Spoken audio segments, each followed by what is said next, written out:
Please take a seat. Thank you so much.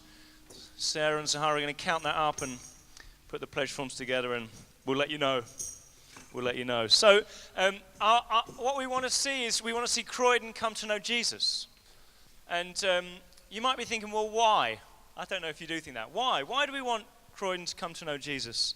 And just over and over again, more and more of us would say, we think and we've experienced that Jesus is the person who changes us like nobody else does. Like if somebody wants a life to be changed, to be set free, that happens with Jesus.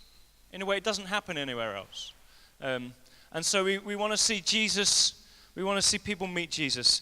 And I'm going to look today at Elijah because I think Elijah is a great example for us how God changes our lives. Is it slightly cold? Are you slightly cold? Oh, we could just maybe flick the heating on in the cupboard there. Does somebody know how to do that?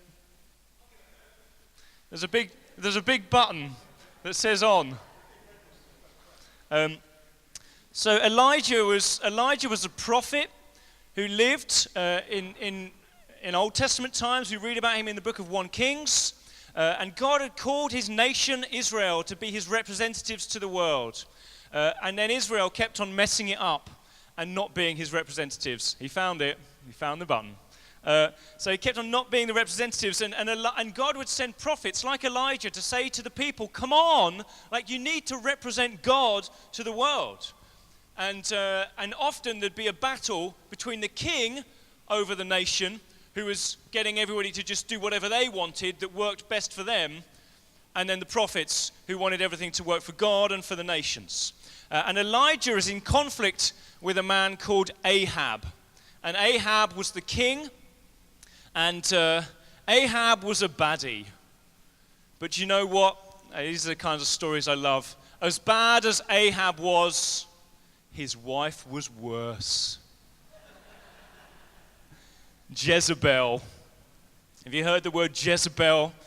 She was kind of, the word Jezebel comes from her because she was an example of just somebody who was incredibly focused on herself. And we're going to kick in 1 Kings chapter 19. I think we're beginning at verse 18, but I can't quite remember. So if you want to look it up. It says, Ahab, the king, told Jezebel everything Elijah had done. Told Jezebel everything Elijah had done and how he'd killed all the prophets of Jezebel, all Jezebel's kind of people promoting her and promoting the god Baal who Jezebel worshipped with the sword. So Jezebel sent a messenger to Elijah to say, may the gods deal with me, be it ever so severely, if by this time tomorrow I do not take your life. Elijah was afraid and ran for his life. Elijah was afraid and ran for his life. Now, I don't know about you, but when I first came to the book of the Bible, I kind of expected it to tell me in very confident terms, this is what's true, this is what's that, and that anybody in the Bible would have an example of a life that would be so intimidating I could never live up to it. And yet you look in the Bible and you realize that it's full of people who, just like Elijah, have moments in their life when they think, I'm scared, I can't cope, life is too much for me, and they freak out and they run away. And why do we want people in Croydon to meet Jesus? It's for this reason, because the best place, if you're having a hard time in your life, if you're going through an identity crisis where you think you can't cope, if you feel like, wow, I have so many questions and I don't know the answers, I'm scared and nobody's around me, the best place is with Jesus in those times. Because his book has person after person after person after person who are called hero after hero after hero, who have moments in their lives of huge crisis, of huge doubt, of huge questions. What does Elijah do? Elijah travels. When he's scared, he travels for 40 days and 40 nights until he reaches Horeb, the mountain of God. And there he went in a cave and he spent the night. I love it. Elijah's supposedly this hero, but he runs away to a mountain, goes into a cave, and he kind of sits down, and he's like in this cave, like, if you've got a child about 2 years old, or you know a nephew or you know what it's like, like, and he's in the cave. But the thing that Elijah does, which is good, with his questions, is he goes to the mountain of God. He goes to the mountain of God, Horeb. Now, Horeb is a mountain of God. He goes towards where he knows God has been in the past. He goes towards the place of the covenant. This is where the covenant was given. God gave a covenant with the people. And so even though this book has people who are full of questions and full of crises, it has heroes who have major questions over their identity, who freak out and can't cope, over and over again, these people, they choose to go towards the place of the covenant, towards the place they can meet God. They don't just run away from God. And so Elijah goes to the mountain. And time again, we find that these people with huge crises, huge problems in their lives, when they run towards God, he brings his redemption, he brings his answers. But that's slightly getting ahead of myself. What is it? The word of the Lord comes to Elijah. Elijah's in the cave all night, no plan, he's just run away, he can't cope. And the word of the Lord comes to Elijah. He says, "What are you doing here, Elijah?" Have you thought about this? The word of the Lord comes to Elijah. The word is a question. Don't you think, if you think of what's the word of the Lord, you tend to think it's a command, like, thou shalt do this. That's how we have in our minds. That's the word of the Lord. But the word of the Lord is, what are you doing here? What are you doing here? You see, God is a questioning God. Actually, if you think God just comes and says things to you all the time and gives you commands all the time, you don't know the God of the Bible. You actually don't know Jesus. If you think Jesus comes with commands and rules, you don't know him. You've got a false idea of what he's like. People think that Jesus asked about 127 questions in the Gospels, and he only answered about 70 questions.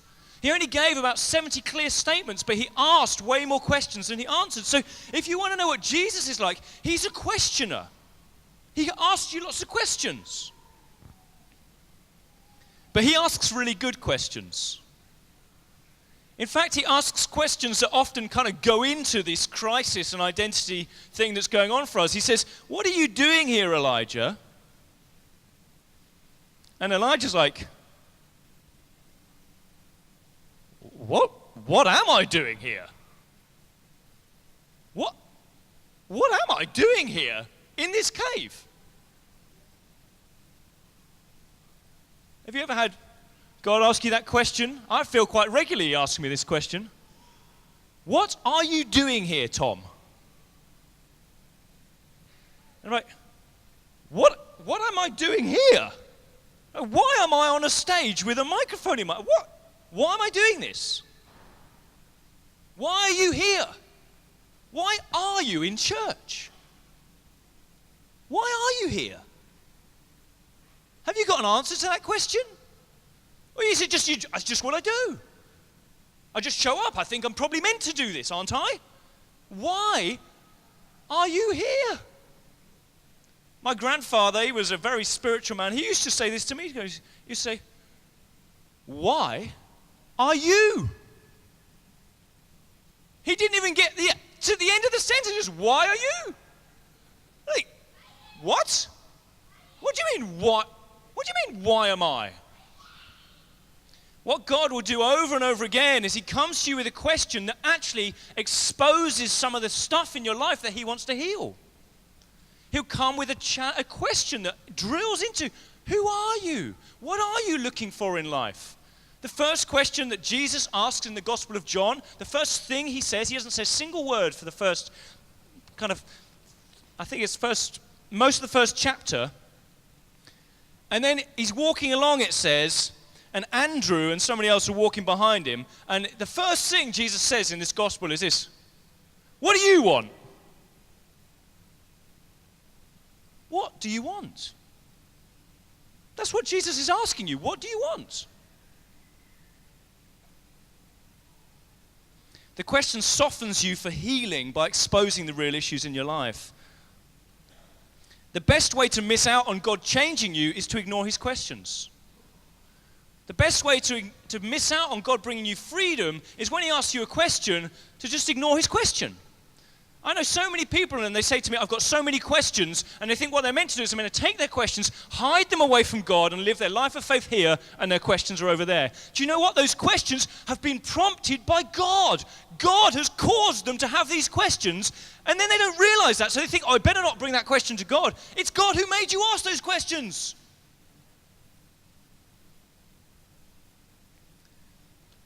When we talked about money the last 2 weeks, the most common thing people said to me was, it's a difficult topic. Now listen, we're determined to have no difficult topics, because when we say it's a difficult topic, that's like our screen to say, I'm just going to use this as my defense to not think about this question anymore. It's just a difficult topic, push it off the radar, no longer thought about. It's a difficult topic, sideline. But no, there's no difficult questions, there's no difficult topics. Over and over again, Jesus calls his people, calls us, asks you difficult questions. I know a lady, I've met people like this over and over again, but just a lady I've met, spent her whole life in church, says, I've worked for a church before, I want to be a leader in the church. And you know what? Every time you bring up any topic, she was totally confident. She had the answer. She was the one who knew what was going on. Was there ever a crisis in her life? Was there ever a moment where she seemed like she didn't quite know what was going on? Did she ever expose anything of an identity question going on in her life? Never. And having known this person for years, I've seen not a single snippet of spiritual growth in their life. This is the best way to avoid any growth in your life. Pretend you've got no questions. Pretend your identity is completely locked down and sorted. Jesus asks you questions. The word of the Lord to you is, what do you want? What do you want? What are you doing here? Who are you? It doesn't end there. You'll be pleased to know. The Lord, we're going to skip on to verse 11. The Lord said, go out and stand on the mountain in the presence of the Lord, for the Lord is about to pass by. Then a great and powerful wind tore the mountain apart and shattered the rocks before the Lord. But the Lord was not in the wind. And after the wind there was an earthquake, but the Lord was not in the earthquake. After the earthquake came a fire, but the Lord was not in the fire. And after the fire came a gentle whisper. When Elijah heard it, he pulled his cloak over his face and went out and stood at the mouth of the cave. He's in the cave. He pulls his cloak over his face so he can walk out the cave. I don't understand. How's that work? How does he not walk into the wall of the cave? I don't know. But it's something here about he comes in response to a revelation of the person of God. There's debate exactly of what the whisper was. In Hebrew, we don't even know exactly what that word means. But it's the person of God. It's God revealing himself that meets the deepest cry of Elijah's heart. He just has enough strength to move from there to here. He's not back. He's not fully changed. He's not fully transformed. But he's got enough to just move a little bit because of the revelation of God's character. God shows himself. And so you have all these questions, but as you ask the questions, once you get to that place of realizing this is where I'm at, this is what I want, this is what's going on in my life, this is who I am, then Jesus wants to show himself to you. He wants to reveal his character. This is who I am. He shows himself to you. Jesus is the light of the world, and in your cave, he doesn't come and shake it and rattle and roll it. He doesn't come and smash it around. It's like he's the light that shines into the darkness of the cave. He's always light. When you look at Jesus, the real character of Jesus, not the idea that we sometimes have of what he's like, but the real Bible Jesus, when we look at him, he's always light. It's always light that shines into our darkness. Don't you think it's so easy to make other things than the person of Jesus the focus of our life and our faith and our prayer and our reading of the Bible? It's so easy to be always just praying about this is what I want, or this is the problems I've got, or this is what, like this other person's problems. And when we read the Bible, it's so easy to be like, oh, I have to read this passage because I'm on my Bible plan, and this is what I have to do. And it's like, even coming to church, it's so easy to be like, in the worship, do I like this song, or do I not like this song? But where is Jesus? Where we sing Jesus in our lives, the person of Jesus. He is the light. He is the one who shines in the darkness. He is the one who brings healing. It's his person. A few of us went as a group to a church in Epsom Methodist Church, and they asked us to go and do a day called an Inspire Day. If you ever want to be intimidated, be asked to go and do something called an Inspire Day. So, well, that's easy. So we just went and talked a bit about Jesus and prayed for people. And my parents go to that church, and they gave me some feedback, and they said it's really good. And they said, I don't know why my dad told me this, but he just felt he should tell me this. He said there was an old couple, and they sat through the first 2 sessions of the teaching, and they were like, well, I didn't really get anything at all from that. But when you prayed, then that was amazing. Like, wow, when you prayed. And I was like, so the bits I did were rubbish, and then the bit that was like where we asked people to meet Jesus was really good. And I was angry about that. Like, I had to go off for a walk in the woods and pray with the Lord for quite a while about that. I was like, this isn't right. Like, you made me go, stupid Inspire Day. Why'd I have to do these things? That was a Saturday. I didn't even want to go and do that. I want to go and watch my kids swim. Stupid thing. I'm not doing this anymore. And then he was like, well, what's the focus of the faith, Tom? Is it you? Or is it me? It's probably quite good that they liked the bit that was them meeting you, because they can meet you any day, anywhere, anytime. Whereas they can't meet me any day, anywhere, anytime. And even if they could, I probably wouldn't help them as much as you help them. So actually, it's quite a good thing, isn't it? And isn't that just how it is all the time? It's just like, let's just meet Jesus. Just try and push all the other stuff to one side. And that's why we spend time in worship every week. That's why we do ministry every week, because we're like, let's just meet Jesus in this. That's why we teach the Bible. We want to be exposing Jesus. If you don't want to change, if you don't want to see God change you, it's easy. Here's what you need to do. Always stay busy. Always put the radio on. Always put the TV on. Don't really read your Bible. Don't really engage with the worship. Don't get people to pray for you. And you won't change. I can guarantee you that. If you don't want to change, just always have music on, always have stuff going on in your life, never make any space, never read the Bible, and when you come to church, just kind of half engage. And I guarantee you'll never change. If you want to change, sometimes switch everything off, try and meet with Jesus. When you read the Bible, think, who is this Jesus I'm reading about? When you come to church, engage with the worship, expect to meet with Jesus, and he will meet with you, and he'll reveal himself to you.